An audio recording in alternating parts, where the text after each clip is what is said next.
রবীন্দ্রনাথ ঠাকুরের শান্তিনিকেতন গ্রন্থের অন্তর্গত পিতার বোধ, যা প্রাণের জিনিস তাকে প্রথার জিনিস করে তোলার যে কত বড় লোকসান, সে কথা তো প্রতিদিন মনে পড়ে না।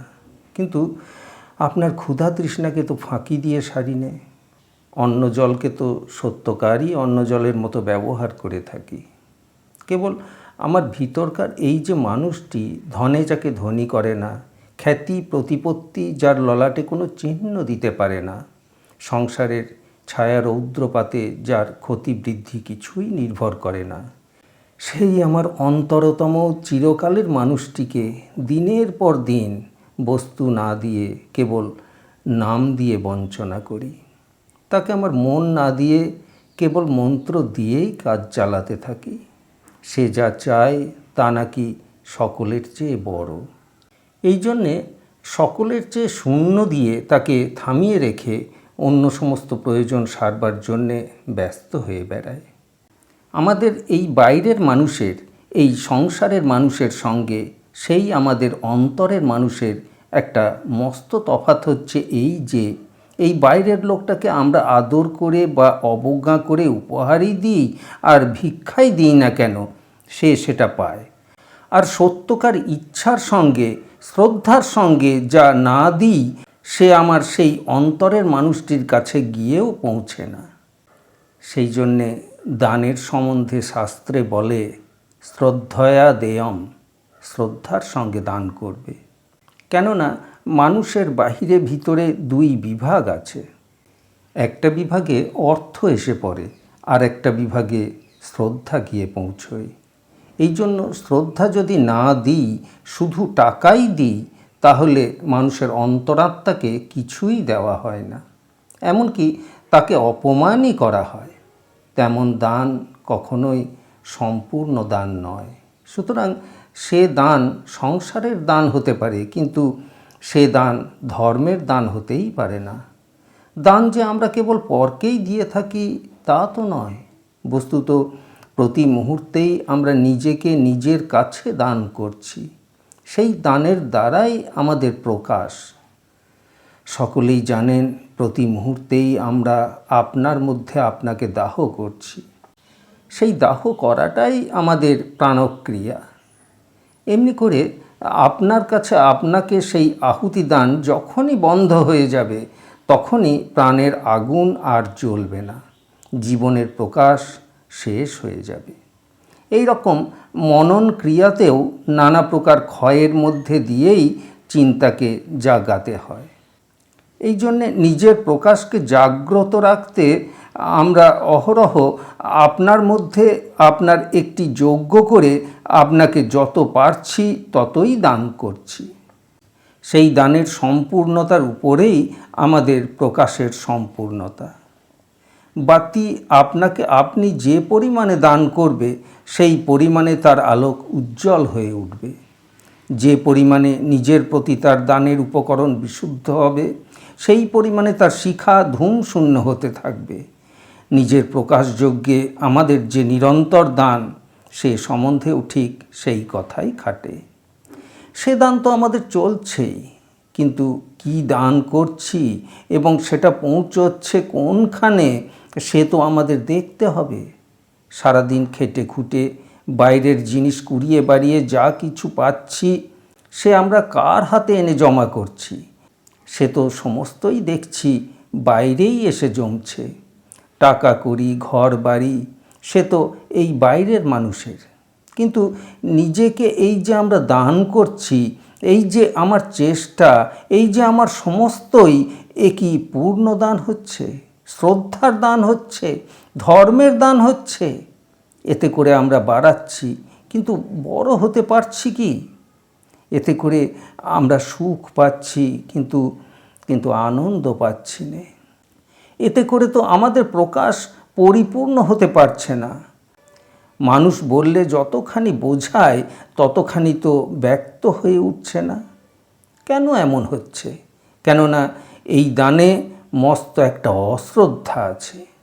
এই দানের দ্বারা আমরা নিজেকে প্রতিদিন অশ্রদ্ধা করে চলেছি। আমরা নিজের কাছে যে অর্ঘ্য বহন করে আনছি তার দ্বারাই আমরা স্বীকার করছি যে আমার মধ্যে বরণীয় কিছুই নেই। আমাদের যে আত্মপূজা সে একেবারেই দেবতার পূজা নয়, সে অপদেবতার পূজা, সে অত্যন্ত অবজ্ঞার পূজা। আমাদের যা অপবিত্র তাই দিয়েও আমরা নৈবেদ্যকে ভরিয়ে তুলছি। নিজেকে যে লোক কেবলই ধনমান যোগাচ্ছে সে লোক নিজের সত্যকে কেবলই অবিশ্বাস করছে। সে আপনার অন্তরের মানুষকে কেবলই অপমান করছে। তাকে সে কিছুই দিচ্ছে না, কিছু দেবার যোগ্যই মনে করছে না। এমনি করে সে নিজেকে কেবল অর্থই দিচ্ছে, কিন্তু শ্রদ্ধা দিচ্ছে না। এবং শ্রদ্ধয়া দেয়ম এই উপদেশবাণীটিকে সকলের চেয়ে ব্যর্থ করছে নিজের বেলাতেই। কিন্তু সত্যকে আমরা হাজার অস্বীকার করলেও সত্যকে তো আমরা বিনাশ করতে পারি না। আমাদের অন্তরের সত্য মানুষটিকে আমরা যে চিরদিনই কেবল অভুক্ত রেখে দিচ্ছি, তার দুর্গতি তো কোনো আরামে, কোনো আড়ম্বরে চাপা পড়ে না। আমরা যার সেবা করি সে তো আমাদের বাঁচায় না। আমরা যার ভোগের সামগ্রী জুগিয়ে চলি সে তো আমাদের এমন একটি করিও ফিরিয়ে দেয় না যাকে আমাদের চিরানন্দ পথের সম্বল বলে বুকের কাছে যত্ন করে জমিয়ে রেখে দিতে পারি। আরামের পর্দা ছিন্ন করে ফেলে দুঃখের দিন তো বিনা আহ্বানে আমাদের সুসজ্জিত ঘরের মাঝখানে হঠাৎ এসে দাঁড়ায়। তখন তো বুকের রক্ত দিয়েও তার দাবি নিঃশেষে চুকিয়ে মিটিয়ে দিতে পারি নে। আর অকস্মাৎ বজ্রের মতো মৃত্যু এসে আমাদের সংসারের মর্মস্থানের মাঝখানটায় যখন মস্ত একটা ফাঁক রেখে দিয়ে যায়, তখন রাশি রাশি ধন জন মান দিয়ে ফাঁক তো কিছুতে ভরিয়ে তুলতে পারি নে। যখন একদিকে ভার চাপতে চাপতে জীবনের সামঞ্জস্য নষ্ট হয়ে যায়, যখন প্রবৃত্তির সঙ্গে প্রবৃত্তির ঠেকাঠেকি হতে থাকে, অবশেষে ভিতরে ভিতরে পাপের উত্তাপ বাড়তে বাড়তে একদিন যখন বিনাশের দাবানল দাউ দাউ করে জ্বলে ওঠে, তখন লোকজন সৈন্য সামন্ত কাকে ডাকবো যে তার উপরে এক ঘড়াও জল ঢেলে দিতে পারে? মূঢ়, কাকে প্রবল করে তুমি বলি হলে? কাকে ধন দান করে তুমি ধনী হতে পারলে? কাকে প্রতিদিন রক্ষা করে করে তুমি চিরদিনের মতো বেঁচে গেলে? আমাদের অন্তরের সত্য মানুষটি কোন আশ্রয়ের জন্যে পথ চেয়ে আছে? আমরা এতদিন ধরে তাকে কোন ভরসা দিয়ে এলুম? বাহিরের বৈঠকখানায় আমরা ঝাড় লণ্ঠন খাটিয়ে দিলুম, কিন্তু অন্তরের ঘরের কোণটিতে আমরা সন্ধ্যার প্রদীপ জ্বালালুম না। রাত্রি গভীর হলো, অন্ধকার নিবিড় হয়ে এলো। সেই তার একলা ঘরের নিবিড় অন্ধকারের মাঝখানে ধুলায় বসে সে যখন কেঁদে উঠল, আমরা তখন প্রহরে প্রহরে কি বলে তাকে আশ্বাস দিলুম? তার সেই মর্মভেদী রোদনে আমাদের নিশীথ রাত্রির প্রমোদ সভায় যখন ক্ষণে ক্ষণে আমাদের বড়ই ব্যাঘাত করতে লাগলো, আমাদের মত্ততার মাঝখানে তার সেই গভীর ক্রন্দন আমাদের নেশাকে যখন ক্ষণে ক্ষণে ছুটিয়ে দেবার উপক্রম করলে, তখন আমরা তাকে কোনো মতে থামিয়ে রাখবার জন্যে তার দরজার বাহিরে দাঁড়িয়ে উচ্চকণ্ঠে তাকে বলে এসেছি, ভয় নেই তোমার, আমি আছি। মনে করেছি এই বুঝি তার সকলের চেয়ে বড় অভয় মন্ত্র যে আমি আছি। নিজের সমস্ত ধনসম্পদ মান মর্যাদাকে একটা মমতার সূত্রে জপমালার মতো গেঁথে ফেলে তার হাতে দিয়ে বলেছি, এইটাকেই তুমি দিন রাত্রি বারবার করে ঘুরিয়ে ঘুরিয়ে কেবলই এক মনে জপ করতে থাকো, আমি আমি আমি আমি সত্য, আমি বড়, আমি প্রিয়। তাই নিয়ে সে জপছে বটে আমি আমি আমি, কিন্তু তার চোখ দিয়ে জল পড়া আর কিছুতেই থামছে না। তার ভিতরকার কোন একটা মহাবিষাদ অশ্রুবিন্দুর গুটি ফিরিয়ে ফিরিয়ে সঙ্গে সঙ্গেই জপে যাচ্ছে, না না না, নয় নয় নয়। কোন তাপসিনীর করুণ বিনায় এমন উদাস করা ভৈরবীর সুরে সমস্ত আকাশকে কাঁদিয়ে কাঁদিয়ে তুলছে? ব্যর্থ হলো রে। সকালবেলাকার আলোক ব্যর্থ হলো, রাত্রিবেলাকার স্তব্ধতা ব্যর্থ হলো। মায়াকে খুঁজলুম, ছায়াকে পেলুম, কোথাও কিছুই ধরা দিল না। ওরে মত্ত, কোন মাভৈ বাণীর জন্যে আমার এই অন্তরের একলা মানুষ এমন উৎকণ্ঠিত হয়ে কান পেতে রয়েছে?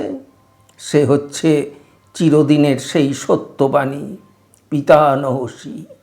পিতা তুমিই আছো, তুমি আছো পিতা, তুমি আছো আমাদের পিতা, তুমি আছো। এই বাণীতেই সমস্ত শূন্য ভরে গেল, সমস্ত ভার সরে গেল, কোনো ভয় আর কোথাও রইল না। আর ওটা কি ভয়ানক মিথ্যা, ওই যে আমি আছি। কই আছো তুমি? আছো কোথায়? তুমি ভবসমুদ্রের কোন ফেনাগুলাকে আশ্রয় করে বলছো আমি আছি?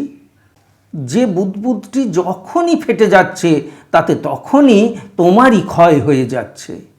সংসারে দীর্ঘ নিঃশ্বাসের যে লেশমাত্র তপ্ত হাওয়াটুকু তোমার গায়ে এসে লাগছে, তাতে একেবারে তোমার সত্তাকেই গিয়ে ঘা দিচ্ছে। তুমি আছো কিসের উপরে? তুমি কে? অথচ আমার অন্তরের মানুষ যখন বলছে চাই, তখন তুমি অহংকার করে তাকে গিয়ে বলছো আমি আছি। তুমি আমাকেই চাও, তুমি আমাকে নিয়েই খুশি থাকো। এ তোমার কেমন দান? তোমার প্রকাণ্ড বোঝা বইবে কে? এই যে বিষমভার, এই যে কেবলই বস্তুর পরে বস্তু, কেবলই ক্ষুধার পরে ক্ষুধা, দুর্ভিক্ষের পরে দুর্ভিক্ষ। এ তো তোমাকে আশ্রয় করা নয়, এ যে তোমাকে বহন করা।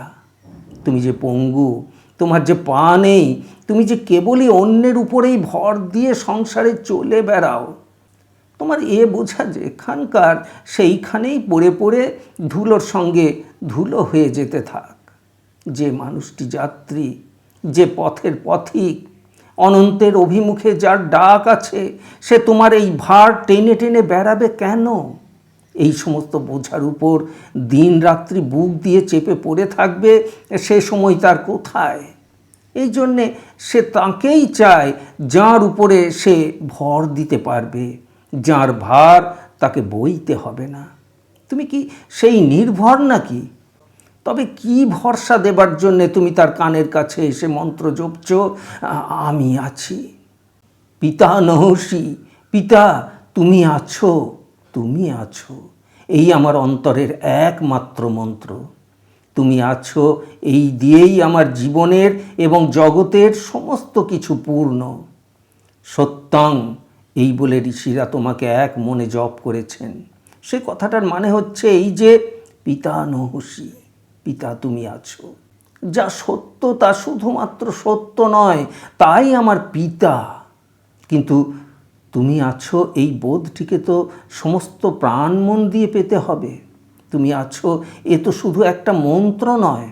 তুমি আছো এটা তো শুধু কেবল একটা জেনে রাখবার কথা নয়। তুমি আছো এই বোধটিকে যদি আমি পূর্ণ করে না যেতে পারি, তবে কিসের জন্যে এ জগতে এসেছিলুম? কেনই বা কিছুদিনের জন্য নানা জিনিস আঁকড়ে আঁকড়ে ধরে ধরে ভেসে বেড়ালুম? শেষকালে কেনই বা এই অসংলগ্ন নিরর্থকতার মধ্যে হঠাৎ দিন ফুরিয়ে গেল? শক্ত হয়েছে এই যে আমি আছি এই বোধটিকেই আমি দিবারাত্রি সকল রকম করেই অভ্যাস করে ফেলেছি। জীবনের সকল চেষ্টাতেই কেবল এই আমিকেই নানা রকম করে স্বীকার করে এসেছি।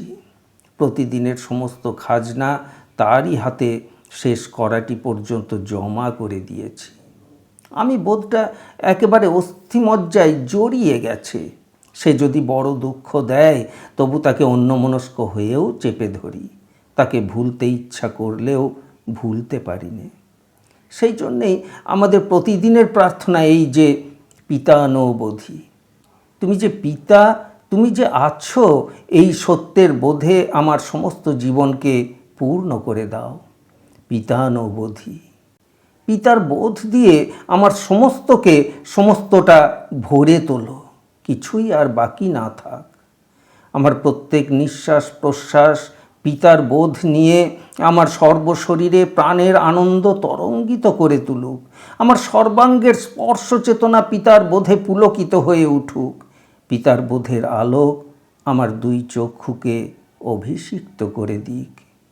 পিতানোবোধি আমার জীবনের সমস্ত সুখকে পিতার বোধে বিনম্র করে দিক। আমার জীবনের সমস্ত দুঃখকে পিতার বোধ করুণা বর্ষণে সফল করে তুলুক। আমার ব্যথা, আমার লজ্জা, আমার দৈন্য, সকলের সঙ্গে আমার সমস্ত বিরোধ পিতার বোধের অসীমতার মধ্যে একেবারে ভাসিয়ে দিই। এই বোধ প্রতিদিন প্রসারিত হতে থাক, নিকট হতে দূরে, দূর হতে দূরান্তরে, আত্মীয় হতে পরে, মিত্র হতে শত্রুতে, সম্পদ হতে বিপদে, জীবন হতে মৃত্যুতে প্রসারিত হতে থাক। প্রিয় হতে অপ্রিয়ে, লাভ হতে ত্যাগে, আমার ইচ্ছা হতে তোমার ইচ্ছায়।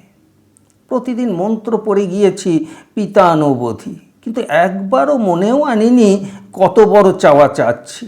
মনেও আনিনি এই প্রার্থনাকে যদি সত্য করে তুলতে চাই তবে জীবনের সাধনাকে কত বড় সাধনা করতে হবে।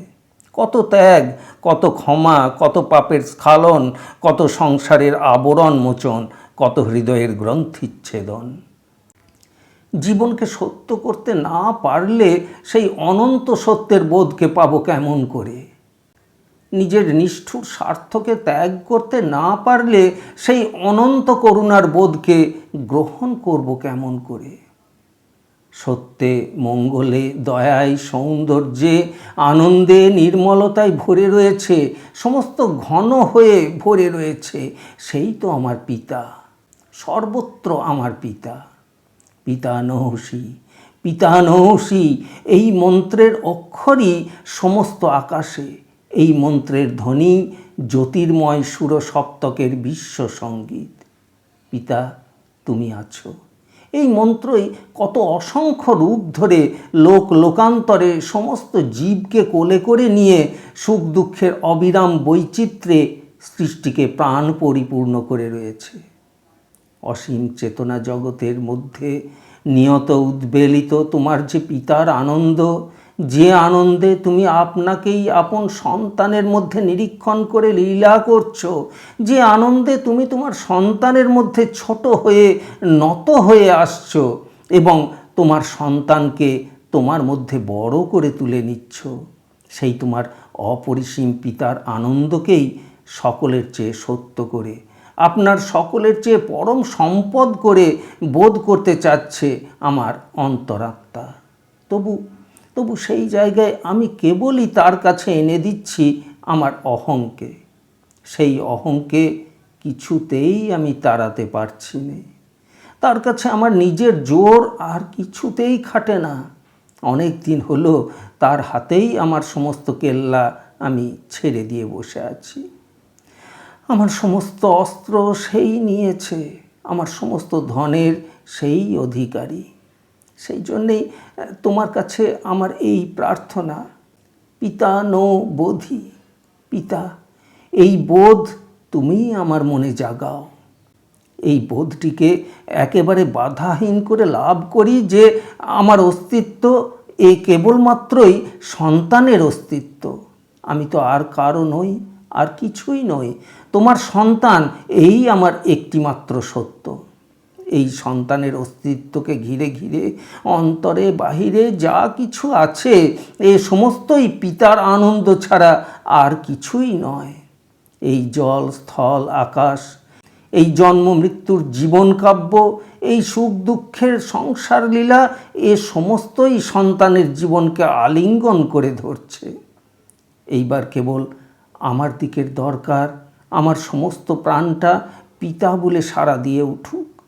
উপরের ডাকের সঙ্গে নিচের ডাকটি মিলে যাক। আমার দিক থেকে কেবল এইটাই বাকি আছে। তোমার দিক থেকে একেবারে জগৎ ভরে উঠল, তুমি আপনাকে দিয়ে আর শেষ করতে পারলে না। পূর্ব, পশ্চিম, উত্তর, দক্ষিণ একেবারে ছাপিয়ে পড়ে যাচ্ছে। কিন্তু তোমার এই এত বড় আকাশ ভরা আত্মদান আমরা দেখতেই পাচ্ছি নে, গ্রহণ করতেই পারছি না কিসের জন্য। ওই এতটুকু একটুখানি আমির জন্যে? সে যে সমস্ত অনন্তের দিকে পিঠ ফিরিয়ে বলছে আমি।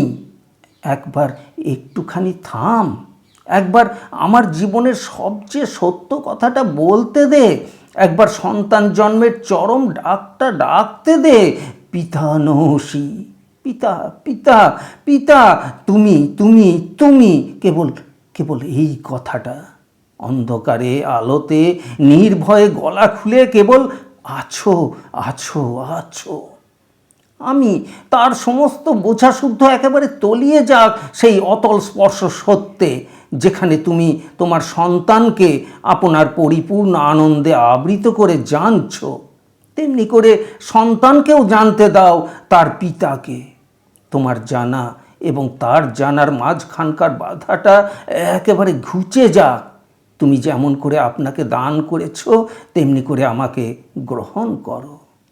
নমস্তেস্তু, তোমাকে যেন নমস্কার করতে পারি। এই আমার পিতার বোধ যখন জাগে তখন নমস্কারের মধুর রসে সমস্ত জীবন একেবারে পরিপূর্ণ হয়ে যায়।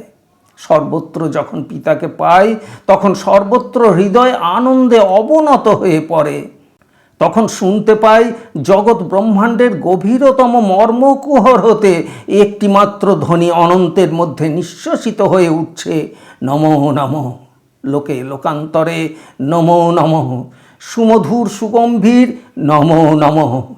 তখন তখন দেখতে পাই নমস্কারে নমস্কারে নক্ষত্রের সঙ্গে নক্ষত্র একটিমাত্র জায়গায় তাদের জ্যোতির্ময় ললাটকে মিলিত করেছে। সমস্ত বিশ্বের এই আশ্চর্য সুন্দর সামঞ্জস্য, যে সামঞ্জস্য কোথাও কিছুমাত্র ঔদ্ধত্যের দ্বারা সৃষ্টির বিচিত্র ছন্দকে একটুও আঘাত করছে না, আপনার অণুতে পরমাণুতে অনন্তের আনন্দকে সম্পূর্ণ মেনে নিচ্ছে। এই তো সেই নমস্কারের সঙ্গীত। ঊর্ধ্বে অধতে দিকে দিগন্তরে নমো নমঃ। এই সমস্ত বিশ্বের নমস্কারের সঙ্গে আমার চিত্ত যখন তার নমস্কারটিকেও এক করে দেয়, সে যখন আর পৃথক থাকতে পারে না, তখন সে চিরকালের মতো ধন্য হয়। তখন সে বুঝতে পারে আমি বেঁচে গেলুম, আমি রক্ষা পেলুম। তখনই জগতের সমস্তের মধ্যেই সে আপনার পিতাকে পেলে কোনো জায়গায় তার আর কোনো ভয় রইল না। পিতা নমস্তেস্তু, তোমাকে যেন নমস্কার করতে পারি। এই পাড়ায় চরম পাড়া, এই পাড়াতেই জীবনের সকল পাড়া শেষ হয়ে যায়, যেন নমস্কার করতে পারি। সমস্ত যাত্রার অবসানে নদী যেমন আপনাকে দিয়ে সমুদ্রকে এসে নমস্কার করে, সেই নমস্কারটিতেই তার সমস্ত পথযাত্রা একেবারে নিঃশেষে সার্থক। হে পিতা, তেমনি করে একটি পরিপূর্ণ নমস্কারে তোমার মধ্যে আপনাকে যেন শেষ করে দিতে পারি। এই যে আমার বাহিরের মানুষটা, এই আমার সংসারের মানুষটা, জন্ম ও মৃত্যুর মাঝখানকার অতি ক্ষুদ্র এই মানুষটা, এ কেবল মাথাটাকে সকলের চেয়ে উঁচুতে তুলে বুক ফুলিয়ে বেড়াতে চায়। সকলের চেয়ে আমি তফাৎ থাকব, সকলের চেয়ে আমি বড় হব, এতেই তার সকলের চেয়ে সুখ। তার একমাত্র কারণ এই, আপনার মধ্যে তার আপনার স্থিতি নেই, বাইরের বিষয়ের উপরেই তার স্থিতি। যত জিনিস বাড়ে ততই সে বাড়ে, নিজের মধ্যে সে শূন্য, সেখানে তার কোনো সম্পদ নেই। এই জন্য বাইরের ধন যত জমে ততই সে ধনী হয়। জিনিসপত্র নিয়েই যাকে বড় হতে হয় সে তো সকলের সঙ্গে মিলতে পারে না। জিনিসপত্র তো জ্ঞান নয়, প্রেম নয়। সকলকে দান করার দ্বারাই তো সে আরও বাড়ে না, ভাগ করার দ্বারাই তো সে আরও ঘনীভূত হয়ে ওঠে না। তার থেকে যা যায় তা যায়, সে তো আরও দ্বিগুণ হয়ে ফিরে আসে না। তার যা আমার তা আমার, যা অন্যের তা অন্যেরই। এই জন্যে যে মানুষটা উপকরণ নিয়েই বড় হয়, সকলের থেকে তফাৎ হয়েই সে বড় হয়। আপনার সম্পদকে সকলের সঙ্গে মেলাতে গেলেই তার ক্ষতি হতে থাকে।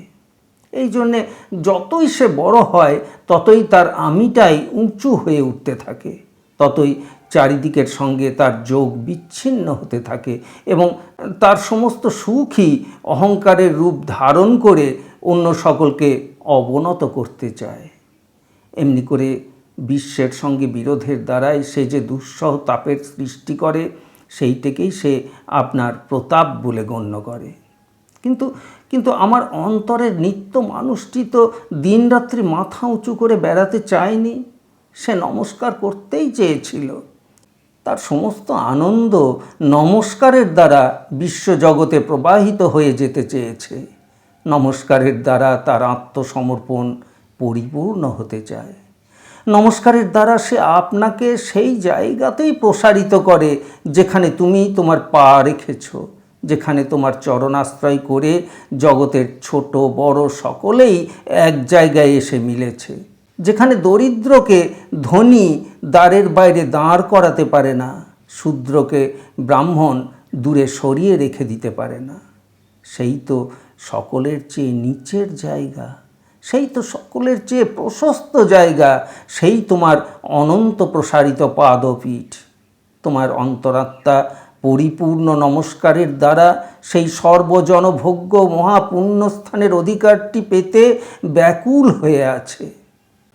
যে স্থানটি নিয়ে রাজা তার কাছ থেকে খাজনা দাবি করবে না, পাশের মানুষ তার সঙ্গে লাঠালাঠি করতে আসবে না, সত্য নমস্কারটি যে স্থানের একমাত্র সত্য দলিল, সেই সম্পত্তি আমার অন্তরাত্মার পৈতৃক সম্পত্তি।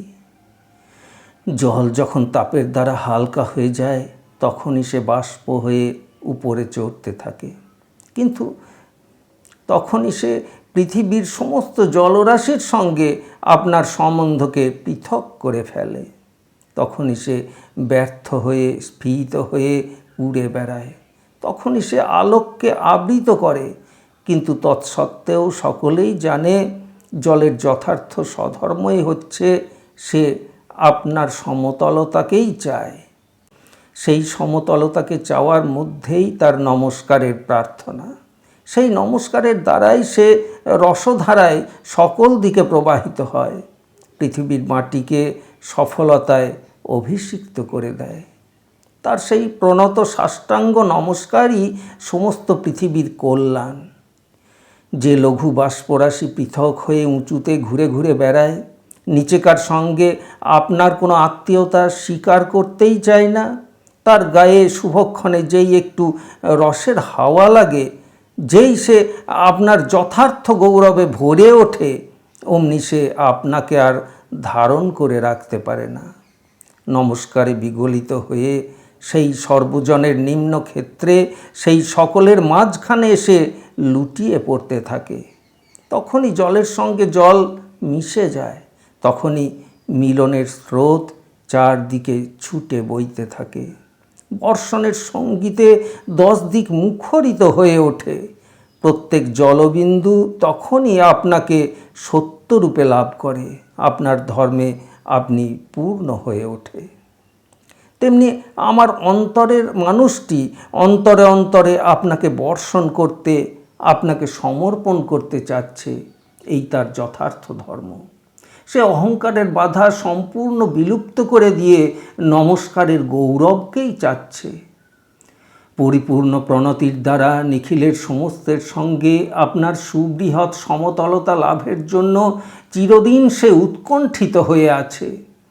আপনার সেই অন্তরতম স্বধর্মটিকে যে পর্যন্ত সে না পাচ্ছে, সেই পর্যন্তই তার যত কিছু দুঃখ, যত কিছু অপমান। এই জন্যেই সে প্রতিদিন জোর হাত করে বলছে, নমস্তেস্তু, তোমাকে যেন নমস্কার করতে পারি। তোমাকে নমস্কার করা এই কথাটি সহজ কথা নয়, এ তো কেবল অভ্যস্তভাবে মাথা নিচু করা নয়। পিতা নহসি, তুমি আমাদের সকলেরই পিতা, এই কথাটিকে তো সহজে বলতে পারলুম না। যখন ভেবে দেখি এই কথাটি বলবার পথ প্রতিদিনই সকল ব্যবহারেই কেমন করে অবরুদ্ধ করে ফেলেছি, তখন মনে ভয় হয়। মনে করি সন্তানের নমস্কার বুঝি এই জীবনের শেষ দিন পর্যন্ত আর সম্পূর্ণ হতে পারল না। মানুষের জীবনে যে রস সকল রসের সার, সেই পরিপূর্ণ আত্মসমর্পণের মধুরতম রসটি হৃদয়ের মধ্যে বুঝি কণামাত্রও জায়গা পেল না। কেমন করেই বা পাবে? শুষ্ক যে, সে আপনার শুষ্কতা নিয়েই গর্ব করে। ক্ষুদ্র যে, সে যে আপনার ক্ষুদ্রতা নিয়েই উদ্ধত হয়ে ওঠে। স্বাতন্ত্র্যের সংকীর্ণতাকে ত্যাগ করতে গেলে সে যে কেবলই মনে করে আমি আমার আত্মাকে খর্ব করলুম। সে যে নমস্কার করতে চাচ্ছেই না। তার এমনি দুর্দশা যে উপাসনার সময় যখন সে তোমার কাছে আসে তখনও সে আপনার অহংটাকেই এগিয়ে নিয়ে আসে। সংসার ক্ষেত্রে যেখানে সমস্তই আত্মপর ও উচ্চ নিচের দ্বারাই আমরা সীমা চিহ্নিত করে রেখেছি, সেখানে সর্বলোক পিতা যে তুমি, তোমাকে নমস্কার করবার তো জায়গাই পাইনি। তোমাকে সত্যকার নমস্কার করতে গেলে সকল দিকেই নানা দেয়ালেই মাথা ঠেকে যায়। কিন্তু তোমার এই পূজার ক্ষেত্রে যেখানে কেবল ক্ষণকালের জন্যেই আমরা পরিচিত অপরিচিত, পণ্ডিত মূর্খ, ধনী দরিদ্র তোমারই নামে একত্র সমবেত হই, সেখানেও যে মুহূর্তেই আমরা মুখে উচ্চারণ করছি পিতা নহুষি, তুমি আমাদের সকলের পিতা, তুমিই আছো, তুমিই সত্য, সেই মুহূর্তেই আমরা মনে মনে লোকের জাতি বিচার করছি, বিদ্যা বিচার করছি, সম্প্রদায় বিচার করছি। যখনই বলছি নমস্তেস্তু, তখনই নমস্কারকে অন্তরে কলুষিত করছি। সকলের পিতা বলে যে অসংকুচিত নমস্কার তোমাকেই দিতে এসেছি, তার অধিকাংশই তোমার কাছ থেকে হরণ করে নিয়ে আমার সমাজটারই পায়ের কাছে স্থাপন করছি। সংসারে আমার অহং নিজের জোরে স্পষ্ট করেই প্রকাশ্যে বুক ফুলিয়ে বেড়ায়। সেখানে তার নিজের পূর্ণ অধিকার সম্বন্ধে নিজের কোনো সংশয় বা লজ্জা নেই। এখানে তোমার পূজার ক্ষেত্রে তার অনধিকারের বাধাকে এড়াবার জন্যে সে নিজেকে প্রচ্ছন্ন করে আসে। কিন্তু এখানে তার সকলের চেয়ে ভয়ঙ্কর স্পর্ধা এই যে ছদ্মবেশে তোমারই সে অংশী হতে চায়। তোমার নামের সঙ্গে সে নিজের নামকে জড়িত করে এবং তোমার পূজার মধ্যেও সে নিজের অপবিত্র হস্তকে প্রসারিত করতে কুণ্ঠিত হয় না। এমনি করে কি চিরদিনই আমরা তোমার নমস্কারকে সাম্প্রদায়িক সামাজিক প্রথার মধ্যে এবং ব্যক্তিগত অভ্যাসের মধ্যেই ঠেলে রেখে দেব? কিন্তু কেন? তার প্রয়োজন কি আছে? তোমাকে নমস্কার তো আমার টাকা নয়, কড়ি নয়, ঘর নয়, বাড়ি নয়। তোমাকে নমস্কার করে আমার বাইরের মানুষটি তো তার থলির মধ্যে কিছুই ভরতে পারে না। রাজাকে নমস্কার করলে তার লাভ আছে, সমাজকে নমস্কার করলে তার সুবিধা আছে, প্রবলকে নমস্কার করলে তার সাংসারিক অনেক আপদ এড়ায়। কিন্তু সে যদি দলের দিকে, সমাজের দিকে অনিমেষ নেত্র মেলেই থাকে, তবে তোমাকে নমস্কার করার কথা উচ্চারণ করবারই বা তার লেশমাত্র প্রয়োজন কি আছে? প্রয়োজন যে একমাত্র তারই, যে আমার ভিতরের মানুষ। সে যে নিত্য মানুষ, সে তো সংসারের মানুষ নয়। সে তো সমাজের কাছ থেকে ছোট বড় কোনো উপাধি গ্রহণ করে সেই চিহ্নে আপনাকে চিহ্নিত করে না। তার চরম প্রয়োজন সকলের সঙ্গে আপনাকে এক করে জানা। তাহলেই সে আপনাকে সত্য জানতে পারে। সেই সত্য জানা থেকে বঞ্চিত হলেই সে মুহ্যমান হয়ে অপবিত্র জগতে বাস করে। আপনাকে সত্যরূপে জানবার জন্যেই সমাজ সংস্কারের সংকীর্ণ জলের মধ্যে নিজেকে নিত্যকাল জড়িত করে রাখবার দীনতা হতে উদ্ধার পাবার জন্যেই সে ডাকছে তার পিতাকে। সে ডাকছে নিখিল মানুষের পিতাকে। সেই তার পিতার বোধের মধ্যেই তার আপনার বোধ সত্য হবে, তার বিশ্বের সম্বন্ধ সম্পূর্ণ হবে। এ ডাক সমাজের ডাক নয়, সম্প্রদায়ের ডাক নয়, এ ডাক অন্তরাত্মার ডাক। এ ডাক কুলশীলের ডাক নয়, মান সম্ভ্রমের ডাক নয়, এ ডাক সন্তানের ডাক। এই একটি মাত্র ডাকেই সকল সন্তানের কণ্ঠ এক সুরে মেলে, এই পিতা নহুষি। তাই এ ডাকের সঙ্গে কোনো অহংকার, কোনো সংস্কারকে মেলাতে গেলেই এই পরম সঙ্গীতকে এক মুহূর্তেই বেসুরো করা হবে। তাতে আত্মা পীড়িত হবে এবং হে পরমাত্মন, তাতে তোমাকেই বেদনা দেওয়া হবে যে তুমি সকল সন্তানের ব্যথার ব্যথী। তাই তোমার কাছে অন্তরের এই অন্তরতম প্রার্থনা যেন নত হই। সেই নতি দীনতার নতি নয়, সে যে পরম পরিপূর্ণতার প্রণতি। তোমার কাছে সেই একান্ত নমস্কার আত্মসমর্পণের পরম ঐশ্বর্য।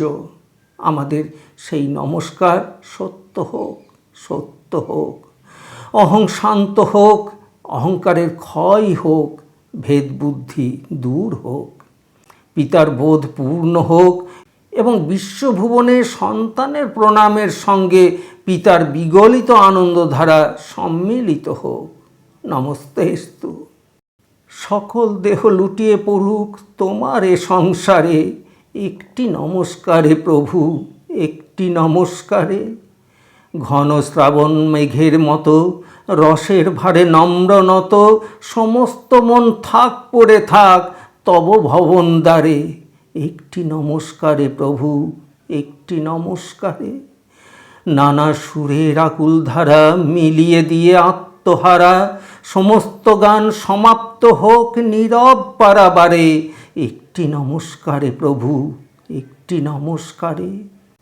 হংস যেমন মানস যাত্রী, তেমনি সারা দিবস রাত্রি সমস্ত প্রাণ উড়ে চলুক মরণ পরপারে, একটি নমস্কারে প্রভু, একটি নমস্কারে।